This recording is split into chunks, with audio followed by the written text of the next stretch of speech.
त्यासाठी या ठिकाणी या महिलांचा तथागतांची मूर्ती देऊन त्यांचा योग्य असा सन्मान केला जात आहे। आपल्या मेघ मल्हार संकुलाचे विद्यमान सचिव आदरणीय ढेपे साहेब, सदस्य आदरणीय ढोले साहेब, त्याचबरोबर आदरणीय रमेश खरात साहेब, आदरणीय कोंडे साहेब, आदरणीय मानकुरे साहेब, आदरणीय तोरणे साहेब यांच्या स्वहस्ते या ठिकाणी तथागतांची मूर्ती देऊन त्यांचा योग्य असा सन्मान करावा अशी मी त्यांना विनंती करतो।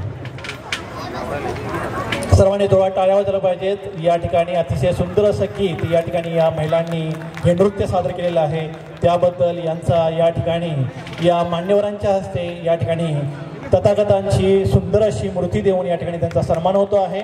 आपल्या टाळ्या वाजत राहणं अतिशय महत्त्वाचं आहे। टाळ्याशिवाय या सांस्कृतिक कार्यक्रमाला शोभा नाही, म्हणून आपण या ठिकाणी अतिशय मला वाटतं महिनाभर मेहनत घेऊन या महिलांनी हा डान्स बसवलेला आहे आणि हा डान्स आजचे फळ जे आहे ते त्यांना फळ म्हणून या ठिकाणी त्यांचे कोरिओग्राफर कुमारी मृणाल कांबळे इथं सुद्धा सर्वांनी डोळ्यात टाळ्या वाजवायच्या आहेत। अतिशय सुंदर असं गीत तिने या ठिकाणी हे गीत डान्स किंवा नृत्य बसवलेलं आहे। मृणाल कांबळे ही जी त्यांची कोरिओग्राफर आहे हिने हे अतिशय सुंदर गीत या ठिकाणी बसवलं होतं। सर्व मान्यवरांना मी विनंती करतो की त्यांनी असं नसतं व्हावं। धन्यवाद।